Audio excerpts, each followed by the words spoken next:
Welcome to the Right Take Podcast, news, ideas, and conversations at the intersection of politics and culture, a project of the David Horowitz Freedom Center. I will be your host, Mark Tapson.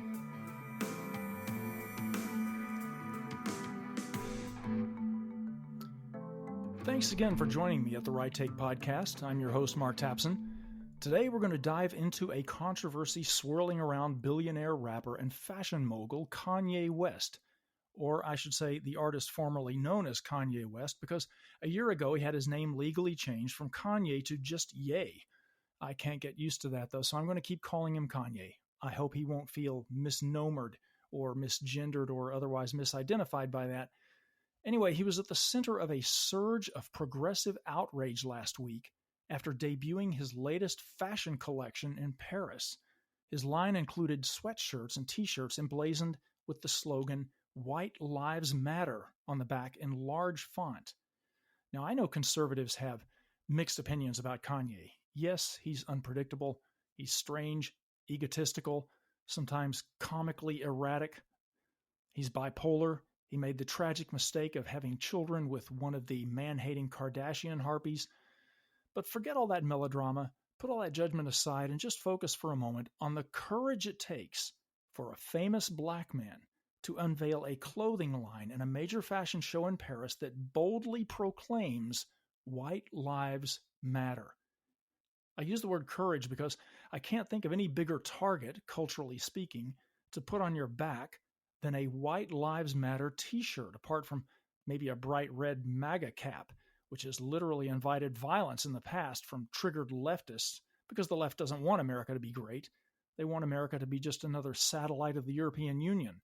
Capitalist America is the fount of all historical evil and oppression, they believe, and therefore they must be cut down to size and fundamentally transformed, as Barack Obama put it, from the leading actor on the world stage to just another ensemble player in a more equitable, socialist, globalist society ruled by a totalitarian elite.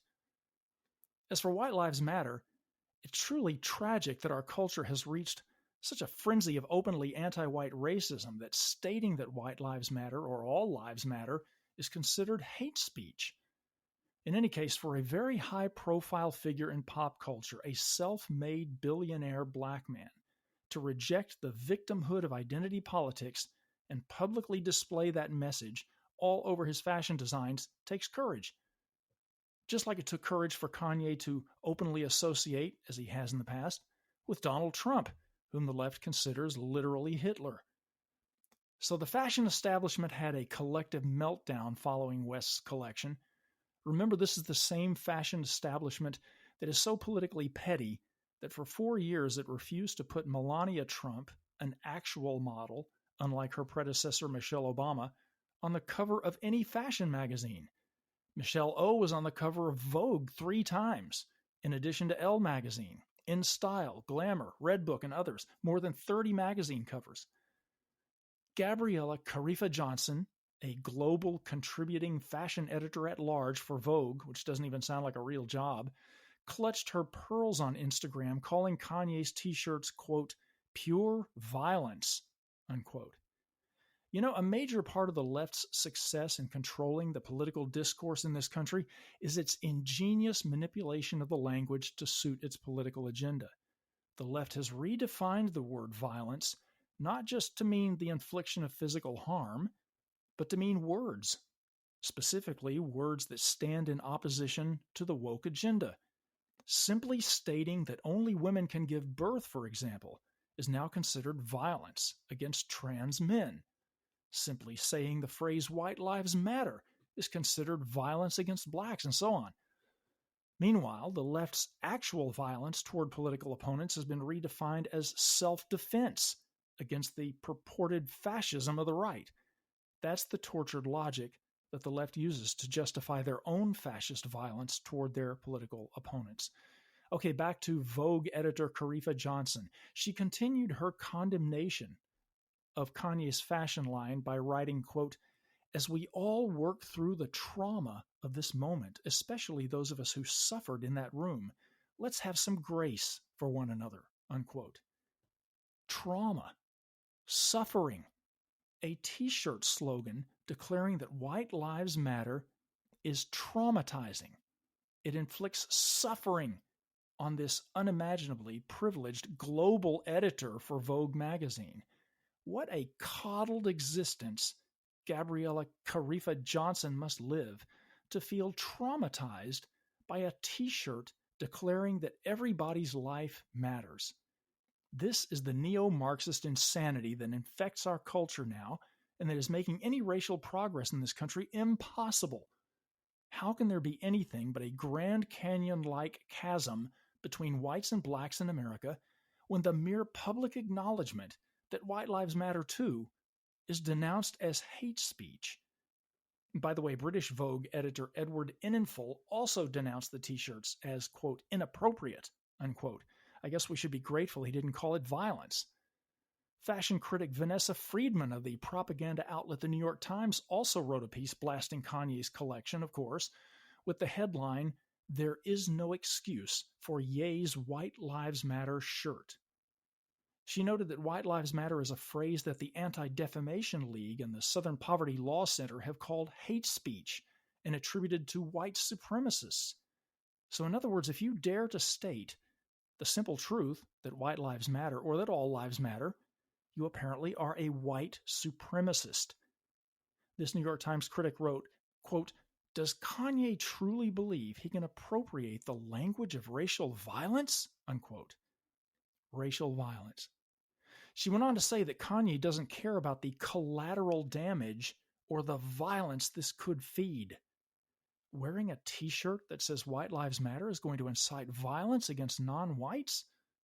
I'm pretty sure it's more likely to incite violence against the person wearing the shirt.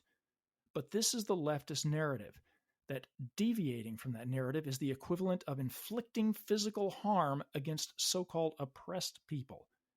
This narrative is grotesque and destructive, but that's the point. The point is to undermine and ultimately destroy the supposedly oppressive power structures of an unjust, inequitable, white supremacist society which the left believes this country to be.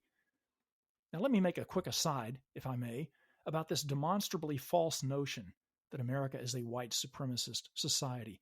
If it is that, it's the most inept failure of a systemically racist society in history. Blacks today occupy positions of power and success at every level of society, all the way up to and including the presidency. Black men and women are doctors, surgeons, scientists, judges, including Supreme Court justices, professors, university deans, mayors, governors, senators, small business owners, CEOs of major corporations, movie stars, media moguls, TV hosts. The list goes on endlessly. If this is a systemically racist country, it's a complete failure as one. The white supremacists who supposedly run America are clearly inept at white supremacy.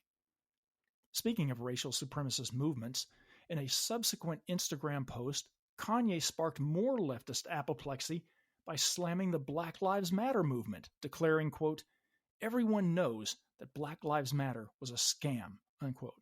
He's right. Although this declaration is outright blasphemy as far as the left is concerned, Black Lives Matter is a neo-Marxist revolutionary movement that doesn't give a damn about black lives except the few it can exploit to attack white capitalist power structures. Kanye was right to call it a scam because it's done nothing for the black community but to enrich its leaders, Black Lives Matter leaders, who openly call themselves trained Marxists. In an interview with Fox News' Tucker Carlson following all this controversy, Kanye said, "I had someone call me last night and said anybody wearing a White Lives Matter shirt is going to be greenlit. That means they're going to beat them up if they wear it. I'm like, okay, greenlight me then." Now you could say that Kanye is just being Kanye, that he's being provocative for the sake of being provocative, that he's not exactly someone conservatives should be holding up as any kind of role model. But listen to this. When Tucker asked him about the reactions he's gotten to a pro-life image that Kanye designed and wears around his neck, Kanye said without hesitation, "I don't care about people's responses." That's the kind of fearlessness that will end cancel culture. That's the kind of courage that we should all be exhibiting in the face of the bullying, totalitarian mob mentality that dominates popular culture today. It's especially meaningful coming from a black man who is a major pop culture figure, because the left hates nothing more than a high-profile race traitor, which is how they smear him, a minority member whose vote Democrats feel they own, who steps off the Democrat plantation and thinks and speaks and acts for himself and makes no apologies for it. Whatever you may think about Kanye West, unlike 95% of celebrities who live in the most hermetically sealed ideological bubble in the world, he has the integrity and open-mindedness to think for himself and to stand by his opinions. That doesn't mean we always have to agree with him, but with this White Lives Matter controversy at least, he has done something impactful for the counterculture and the black community, and he had the courage not to back down or grovel in apology. This collectivist, cultural Marxist worldview, which divides us and pits us against each other and rubs raw the resentments of the people, as the leftist agitator Saul Alinsky put it, is destroying this country. And that's the intent, of course, to bring down the whole grand edifice built by American exceptionalism and to erect a socialist utopia in its place. It's corrosive, subversive, destructive, satanic, the antithesis of the true, the good, and the beautiful. And the culture is the battleground where we must put on the full armor of God and make our stand to take this country back. So I say, bravo, Kanye West. Now, all that having been said, Kanye sparked another controversy as well over the weekend with a purportedly anti-Semitic tweet that many on both the left and the right seized on to attack him as an anti-Semite. Twitter and Instagram even suspended his accounts because of it. Now, let me make it clear that I consider Jew hatred to be a grotesque evil. But I will be honest, I don't know the whole story on this tweet, so I'm going to reserve judgment about Kanye until I do. First, you have to cut through the character assassination to get to the truth. For now, let me just say that I'll be discussing this with today's guest coming up next on the Right Take podcast.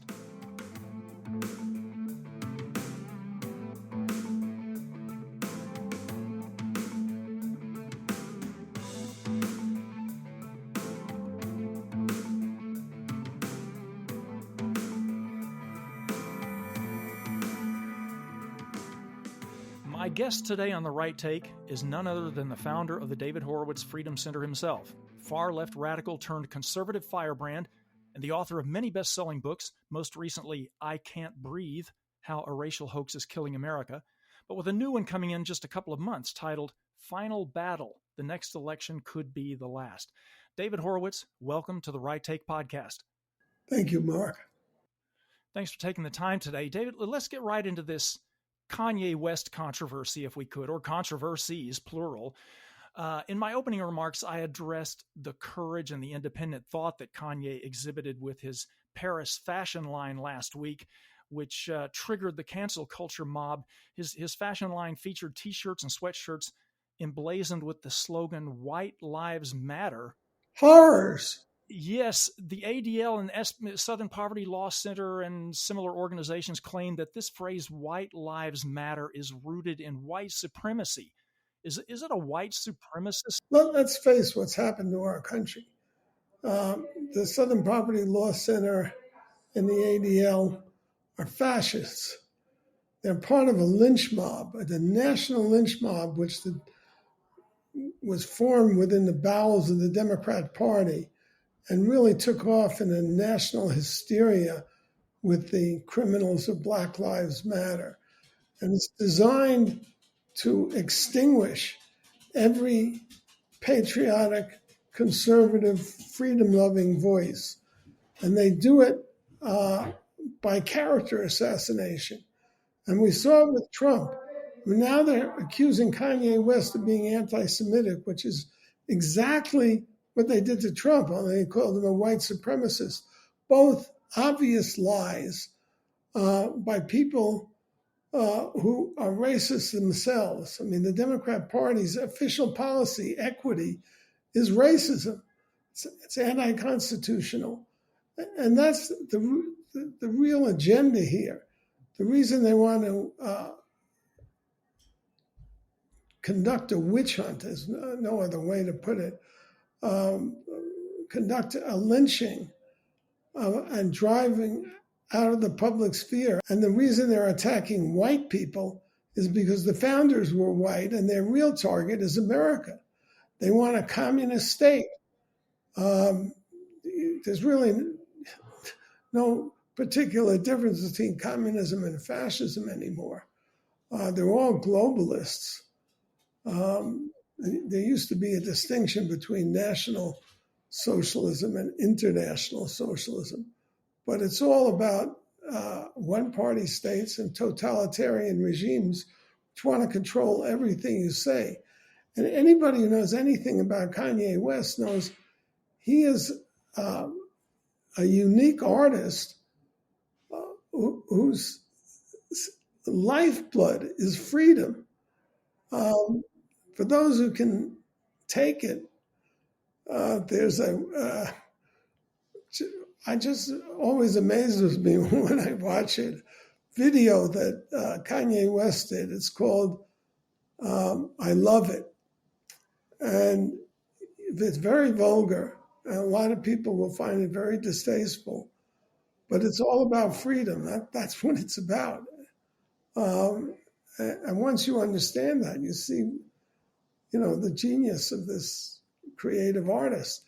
For supporting Trump, Kanye's family has been destroyed. The Clintons personally went after Kim Kardashian to destroy her support for Kanye.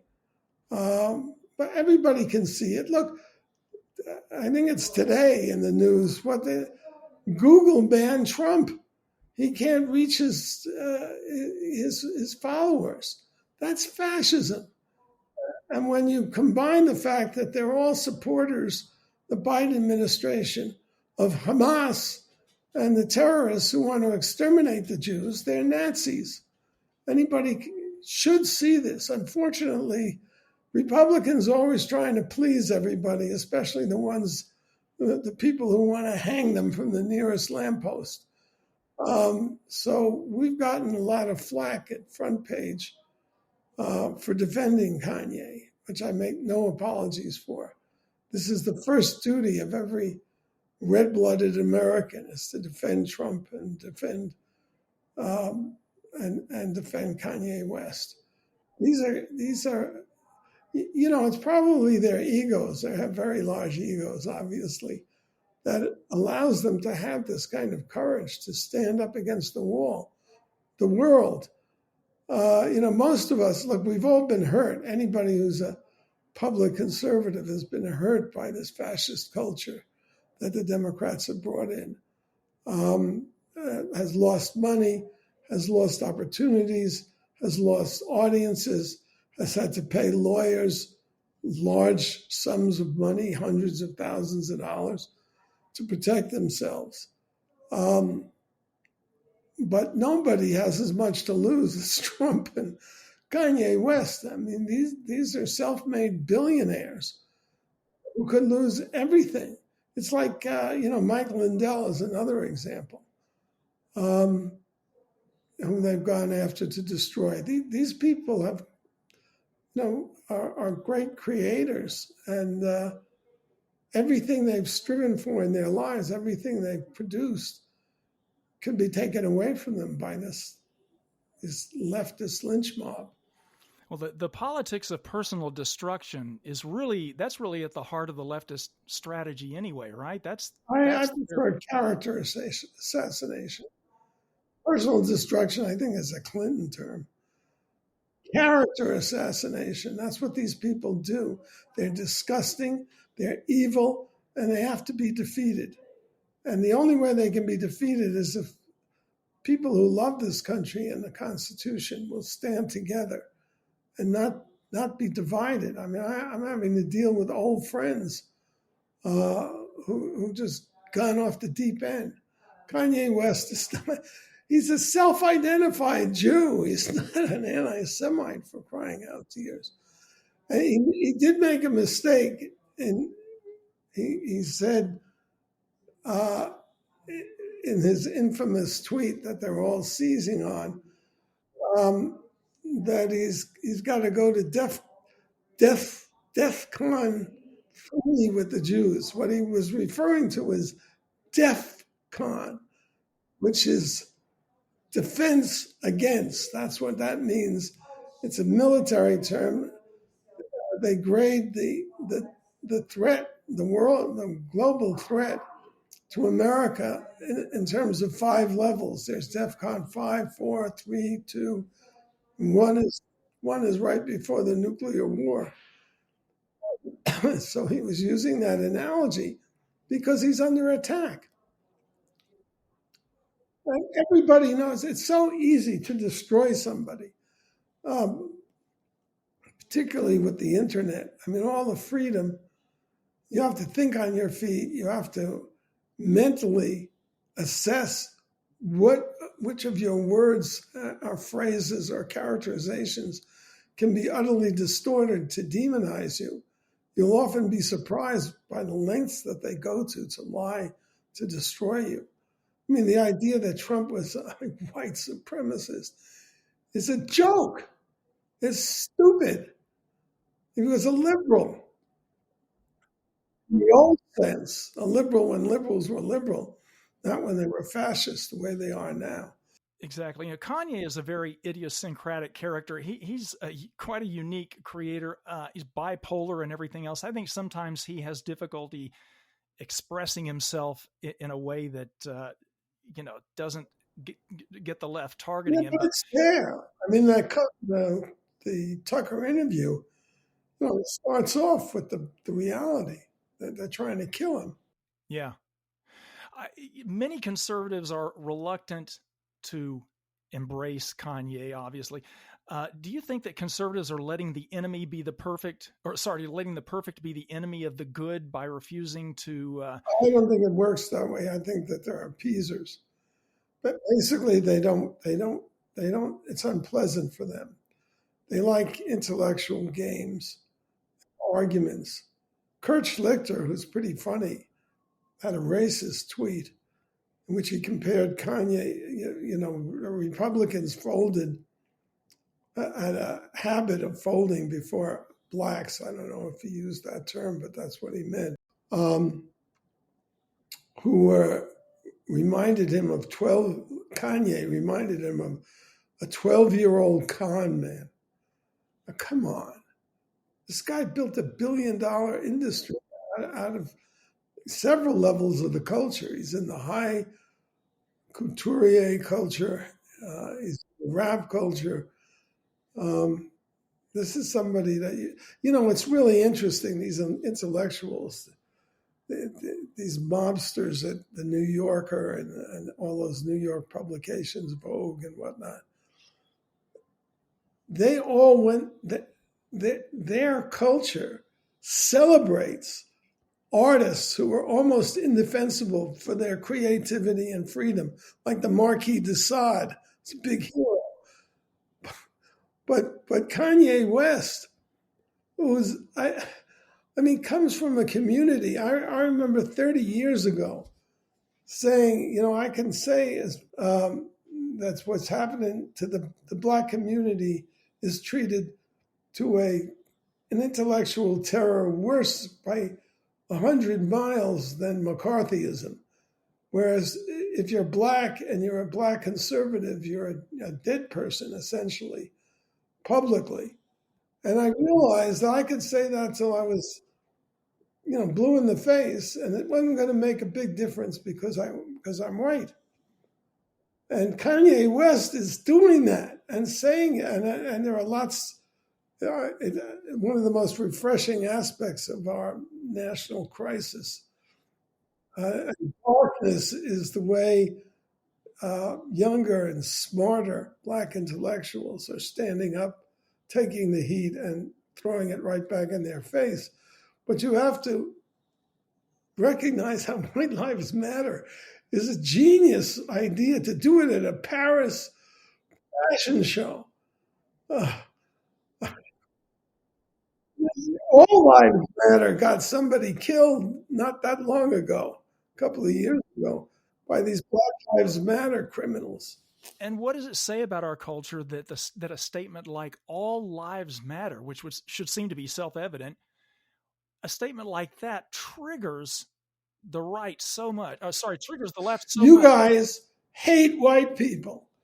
The only race war in this country, a serious one, is the race war against white America. And it's against white America, not because of there are any, on the fringes of society, there are these kooks that we're always having to stamp out in our comment section and front page. But it's because they hate America. And America was founded by white people. And black people are free because of white people, not because of black people. Kanye's been torched for saying that slavery was voluntary.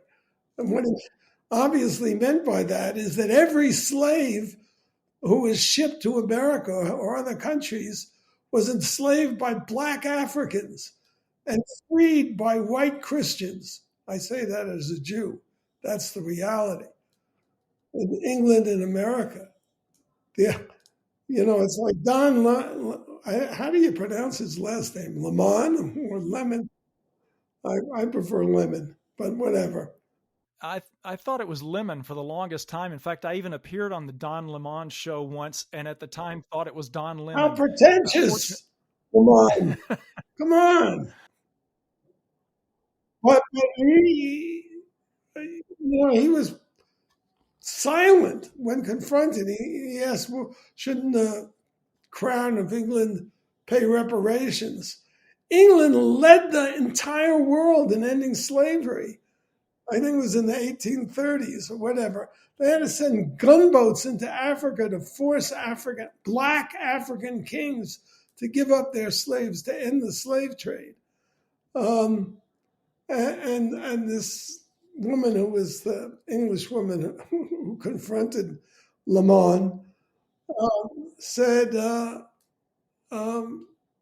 you have to go to the beginning of the supply chain.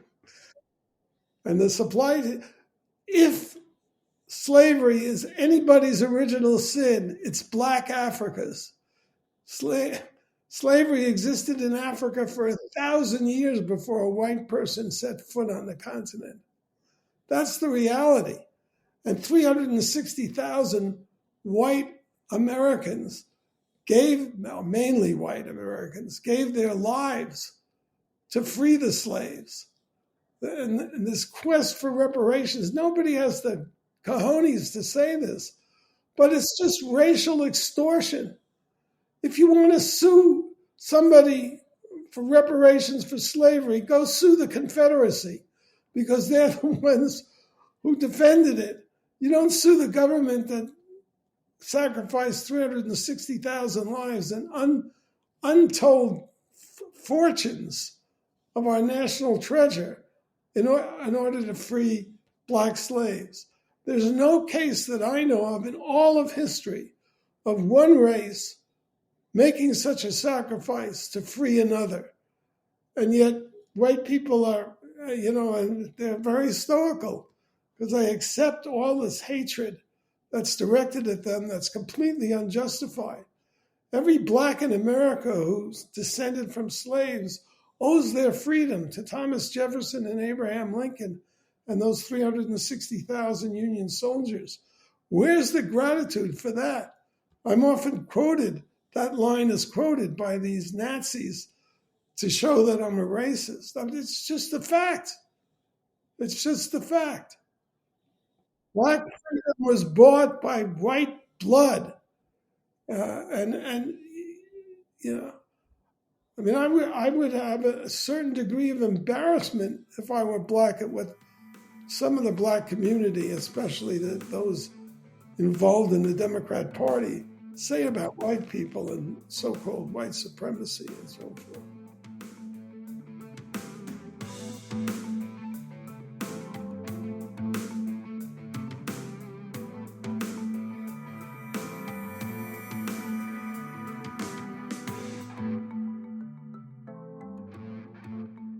Speaking of racial extortion, in a separate but related Kanye controversy last week, he also tweeted that the Black Lives Matter movement is a scam. I mean, that's pretty much blasphemy. That's to the true. left, isn't it? And everybody's spouting this Black Lives Matter hysteria, hatred of white people. It's really a Ku Klux Klan level racism that they have. He calls office managers for Black Lives Matter, which I think is quite right. Well, Black Lives Matter is officially endorsed by the Democrat Party. Bunch of racists. Where's the outrage, America? Better get it going soon or we're going to lose this country. David, call me crazy, but it doesn't seem to me like the left's obsession with identity politics and anti-racism and diversity and all the rest is actually improving race relations in the country. But that's not really the aim, is it?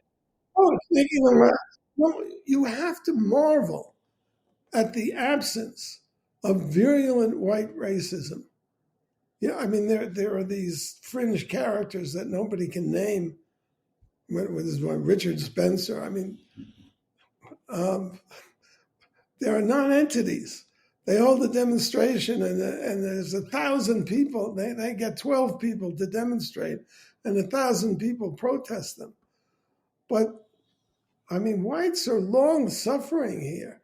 When you consider what white America has done for black people, they're just long suffering. You would think that this would ignite some racism, other than the snootiness of a Kurt Schlichter. Saul Alinsky, who is arguably the most influential strategist for the left since Karl Marx, said that in order for revolution to take place, it first has to be stoked by rubbing raw the resentments of the people. And isn't that what Black Lives Matter? Pretty honest when you come down to it. It's very obvious, but you don't find many Republicans or conservatives saying this. And that's because they don't want to embarrass their enemies. They want to make nice. You can't make nice with people who want to destroy you. And the Democrat Party obviously wants to destroy everybody who disagrees with it. That's what this is all about. I mean, Trump is the symbol of it. You know, whatever you think of Trump, the effort to stamp him out, to abuse our intelligence agencies and our police, our FBI, and override the constitutional restraints is startling when you think about it. There's never been something like this in America. And Joe Biden is the first overt racist. Well, no, Woodrow Wilson was a racist, but his government is the first racist government, national government in our history. You know, you hear all the time from the left that America is a systemically racist society. Bullshit. I mean, come on. Systemic racism is outlawed by the Civil Rights Act and the 14th Amendment, but recently by the Civil Rights Acts. So every time you turn on the tube and there's some crisis in one of these Democrat-run cities, it's run by a black mayor. You have all these black congressmen.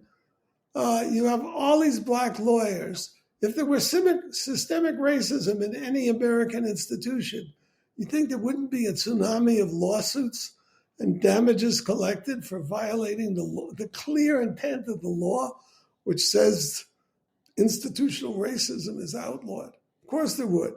There aren't such suits because there is no systemic racism.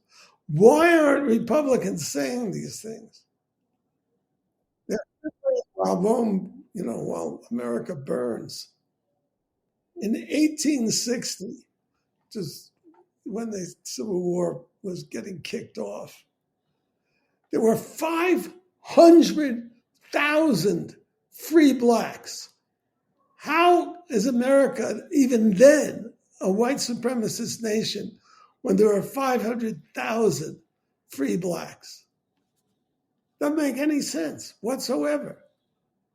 There was always a struggle in America from the very beginning, from the Revolutionary Proclamation that all men are created equal, between the slavers of the South and the free states of the North.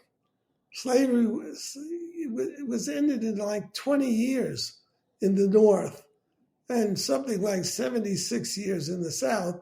And yet, people stand idly by where racial arsonists like the despicable Al Sharpton talk about 400 years of slavery in America.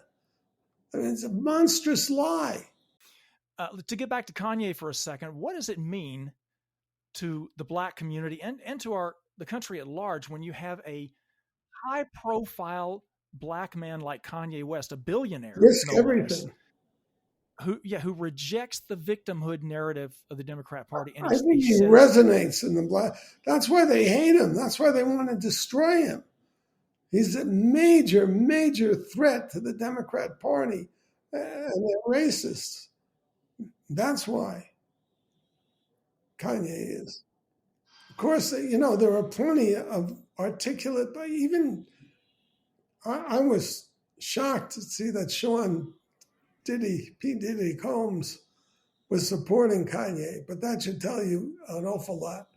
And you see, and Stephen A. Smith was having second thoughts. It's quite amazing. It's just thrilling to watch. The comeuppance of these Democrat Party racists is going to, ironically, going to be the Black community and the Hispanic community. And just to clarify something that you did bring up earlier about the purportedly anti-Semitic tweets that Kanye sent. So you don't believe, just to clarify, that Kanye West is an anti-Semite? Because I think this is an issue that the right is seizing upon as well as the left, to sort of distance themselves from Kanye. He's as much an anti-Semite as Trump is a white nationalist. It's complete. It's just made up stuff. It's what these people will stop at nothing to destroy a decent human being if the decent human being opposes. What is the left's ultimate goal here? I mean, they seem to be destruction of America. They're communists. And so but then what? First of all, the intellectual level in our country of people in power these days is at its an abysmal level, its lowest level in our history. I have never seen such semi-morons as the president's press secretary, for example, operating there in the open and exposing herself every time she opens her mouth, that this is way over her head, what's going on. And you see it everywhere. And look, it's a product of our destroyed universities. I wrote in the 90s. When did I write these books? No, in the first decade of this century. I wrote 5 books about the leftist takeover of the universities and turning them into one-party states. These are not educational institutions anymore. They're indoctrination and recruitment centers for a racist Democrat Party. There are no, 95% of college students will go through 4 years of college without encountering a conservative adult. And renegade conservatives like Bill Kristol sat on, boards. He was on the boards of universities and did nothing while it was happening. The complacency of conservatives has jeopardized the whole future of this country. There should be a defund movement. Harvard, Yale.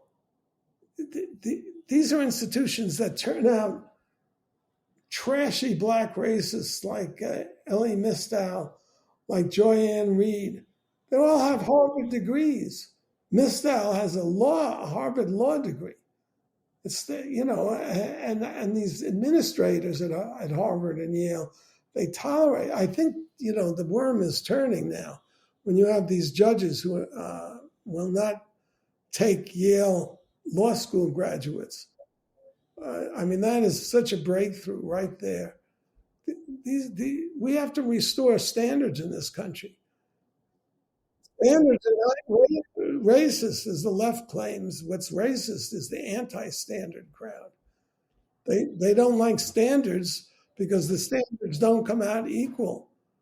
They don't come out equal not because of any discrimination. They don't come out equal because you have a large percentage of the black population does not have two-parent families. Everybody knows this. Obama has even said it. That's the source of black poverty mainly. Failure for two-parent families and give their kids a head start in the world. Exactly. Speaking of restoring standards, do you think we've lost higher education and public education and that our alternative? Totally. Yeah, I couldn't recommend a school. I actually did once recommend a leftist school. I don't know what's happened to it since I was there, but I recommended Kenyon. I thought that it was very the student body there was very refreshing. I think I've spoken on 400 campuses, so I think I know what I'm talking about. Do you think we've, in terms of losing, or to follow up on losing education, have we basically lost the culture and need to create a parallel culture of our own, an alternative culture, or is there any hope of ever, quote unquote, taking the culture back? Well, we're doing it. I mean, Greg Gutfeld is beating all those leftist, unfunny comedians. I have to tell you, I have never laughed at a Stephen Colbert joke, never laughed at a Sarah Silverman joke or Trevor Noah joke. These are not funny people, but their politics keep their careers alive, just as they destroy the careers of conservatives. Let me say, I'm not prejudiced because of their ideology. They're just not funny. I like Louis Black, and he's pretty left, but he's funny. I think it's really significant. Part of the revolt in our country against these fascists is the world of comedians, because it's a direct threat. I mean, laughs are often built out of saying something that's just so outrageous no one would think to say it. And you can't do that anymore. Well, Bill Burr is doing it, but Dave Chappelle.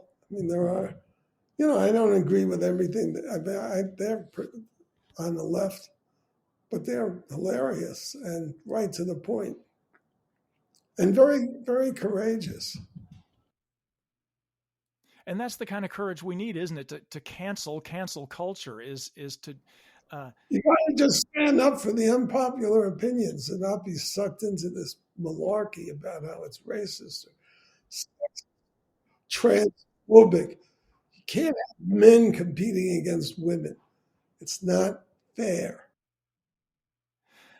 I loved what Kanye said in the Tucker Carlson interview when Tucker asked him what kinds of reactions he had been getting to the pro-life emblem that he wears around his neck, the ultrasound image. And he said, and Kanye just said, I don't care about people's responses or reactions. And he said it so sincerely and with such conviction. Yeah, no, well, it's obvious that he's willing to, face the world. I think that's what it's going to take. That's the kind of courage that it's going to take. Yes, exactly. I've been saying for decades that to win this battle, conservatives have got to stop being scared of being wounded or scarred. They got to get used to the fact that the other side is going to draw blood. I never encourage people to do something that they're not mentally strong enough to do. And I never put them down. But, you run for public office and you're a congressman, you don't have any excuse. You have a responsibility to go in their face. And Kanye doesn't apologize either. And that's another thing we need to stop doing is apologize. Yeah, why? Exactly. Why would a conservative apologize for defending the greatest country that was ever created? Well, that right there is a pretty triggering statement, David. I had this moment. I mean, you do things and you don't always reflect on them, or sometimes it takes you years to think of what you've been doing and assess it. And back in 1999, I had this realization. I was walking on a Berkeley street, and it suddenly occurred to me that hating white people is a politically correct idea. Because I had been to a lot of universities and seen it for myself. And I lost my New York publisher. They said, we'll never publish a book with that title because they didn't want to offend Cornel West and what's his name at Harvard. Well, it doesn't matter. But at the same time, so this book became Hating Whitey and other progressive causes. And while I was, before it was actually published, the election took place of 2000. I had, in the Bush election, I'd raised a lot of money for Bush. It's the only time I ever did anything like that. And I was invited to the White House and to their Hanukkah party. And while I was thinking about publishing this book, it suddenly dawned on me, if I publish this book, I'm not going to get any invitations to the White House. And then I realized that I had lived my whole life not thinking that way. That is, not worrying about invitations to the White House, just saying what I saw. So that was kind of a belated revelation for me, but it shows how long this atmosphere has been going, how addicted to it the left is.